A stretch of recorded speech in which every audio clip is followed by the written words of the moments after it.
एक बार की बात है, एक जवान बौद्ध भिक्षु भी अपने मन में उठने वाले नकारात्मक विचारों से बहुत परेशान था। ना चाहते हुए भी उसके मन में तरह तरह के गलत विचार आते रहते। उसका स्वभाव भी काफी चिड़चिड़ा हो गया था, बात बात पर गुस्सा हो जाता है। वह दूसरों के प्रति जलन और नफरत की भावना रखता, लोगों की बुराई करता और अपने मन में तरह तरह की नकारात्मक कल्पना करता। वह अपनी इन सब बातों से बहुत परेशान हो चुका था। उसने बहुत से तरीके अपनाए, बहुत से प्रयास अपने इन अंदर के विचारों को खत्म करने का, लेकिन कोई भी तरीका काम नहीं कर रहा था। अतः एक दिन परेशान होकर अपने गुरु के पास जाने का निर्णय किया। गुरु एक बहुत ही बुद्धिमान और आत्मज्ञानी थे। जवान भिक्षु ने पूछा, गुरुदेव, मैं अपने इन बुरे विचारों को अपने मन से कैसे खत्म कर सकता हूँ? गुरु ने उत्तर देते हुए कहा, नकारात्मक विचार बादलों की तरह होते हैं, जो कि साफ आसमान को भी धुंधला बना देते हैं। अगर आपको साफ आसमान देखना है, तो इन बादलों को हटाना पड़ेगा। किसी प्रकार तुम अपने दिमाग से नकारात्मक विचारों को खत्म करना चाहते हो, तो सबसे पहले तुम्हें इन नकारात्मक विचारों के मूल को पहचानना होगा और उन्हें नष्ट करना पड़ेगा। भिक्षु को गुरु की यह बात समझ में नहीं आई। गुरु से इसे थोड़ा विस्तार से समझाने का आग्रह किया। तब गुरु ने शिष्य को एक कहानी सुनाने शुरू कर दी। एक बार एक व्यक्ति जंगल से गुजर रहा था, तभी उसे रास्ते में एक सांप दिखाई पड़ा। वह सबको देखकर भागने लगा। जैसे वह दौड़ा, उसका पैर एक पत्थर से टकरा गया और वह गिर गया। उसने खुद को बुरी तरह घायल कर लिया था।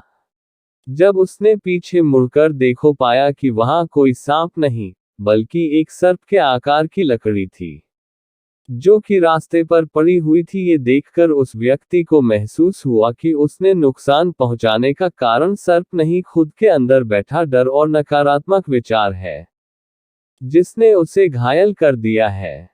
कहानी खत्म करते हुए गुरु ने उस जवान भिक्षु को कहा, मन के नकारात्मक विचार इस कहानी के सर्प की तरह है, जो तुम्हारी परेशानी का मूल कारण नहीं है, बल्कि तुम्हारी समस्या का मूल कारण तुम्हारे अंदर बैठा डरहीन भावनाएं और अतीत के अनुभव है, जो कि नकारात्मक विचार, गुस्सा और द्वेष के रूप में बाहर आते हैं। इसीलिए अगर तुम्हें अपने मन से नकारात्मक विचारों को खत्म करना है, तो इसके मूल कारण को पहचान कर उसे नष्ट करना होगा। अब हमें इस कहानी को अपने जीवन में कैसे लागू कर सकते हैं, इसके लिए कुछ प्रैक्टिकल टिप्स हैं। पहला, जागरूकता का अभ्यास करो। अपने विचारों और भावनाओं के प्रति जागरूक रहो। देखो कि आपके भीतर क्या चल रहा है।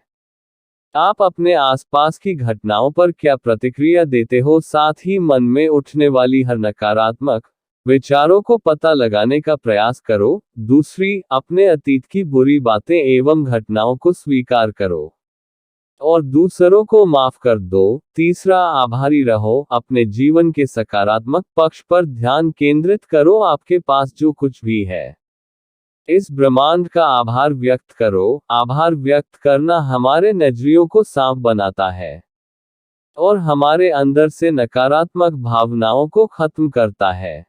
चौथा, दयालु बनो, खुद के प्रति भी दूसरों के प्रति भी, क्योंकि नकारात्मक विचार अक्सर अंदर ही अंदर खुद की बुराई तुलना करने से पैदा होते हैं। अपने अंदर सकारात्मक भाव रखकर हम ज्यादा संतुष्ट जीवन जी सकते हैं। संक्षिप्त में ये कहानी हमें सिखाती है कि नकारात्मक विचार हमारी परेशानी का मूल कारण नहीं है। असल समस्या तो हमारे भीतर गहराई में छिपी हुई है। इन विचारों के मूल कारण को पहचान कर हम इन विचारों को अपने दिमाग से निकालना शुरू कर सकते हैं। ज्यादा खुशहाल, शांति से भरा जीवन जी सकते हैं। याद रहे, कहानी के सांप की भांति हमारे ज्यादातर नकारात्मक विचार भी भ्रम मात्र है, जिन्हें हम अपने मन में पैदा करते रहते हैं।